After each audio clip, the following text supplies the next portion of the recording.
Sometimes you forget about the treasures you have on your own doorstep. And living in London, it's so easy to do that. There's so much to do, so much to see, and the most amazing treasures all over. The British Museum is one such treasure. Hi, I'm Gary Bembridge from Tips for Travellers, the Global Travel Destination podcast.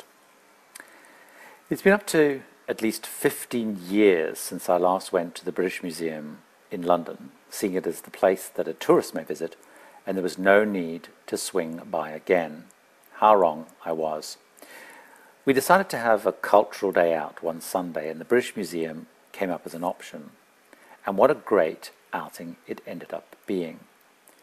The British Museum was founded right back in 1753 and is located in the centre of London, not far from the bustling Oxford Street and within an easy walking distance of Tottenham Court Tube.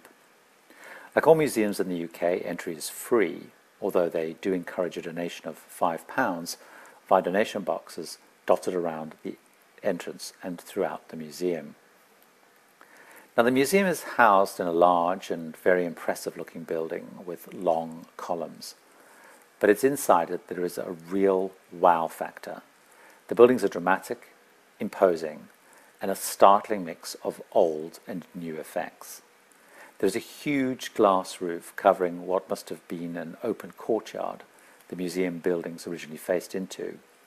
There's a modern central structure, and then as one explores, you keep coming into massive and equally bold and awe-inspiring halls and rooms. The use of glass roofs and skylights makes the whole place bright and modern.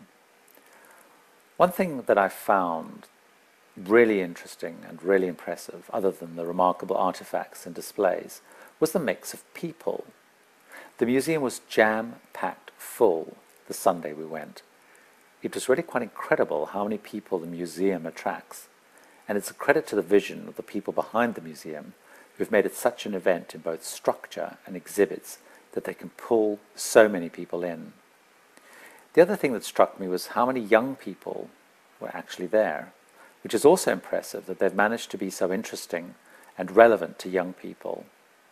In fact, the video tour that I made and is posted on YouTube and on the blog, people spontaneously comment about how many young people are in the museum. There are three major attractions that are the real draw for most people and on the real must-do list for most people, and the video tour I did covers this.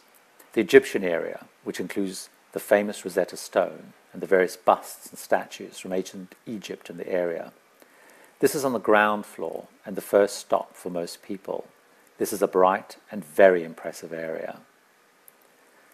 The Elgin marbles, which are the hotly disputed friezes taken from the Parthenon in Athens that the Greeks are hungry to have returned to their origin. This is also on the first floor. The huge chamber, these are housed in dates from the 1930s and is very stunning and very impressive. The third is the mummy section higher up in the museum, where there are caskets and mummies, and this area is very popular and gets very packed. There are also audio tours that one can hire to guide you through the museum, and there are various immersion and eye-opener talks held in the different halls at different times during the day. Also on the website, they suggest various routes based on how much time you have, and it's great because they have 1 hour, 2 hour, 3 hour, etc. options.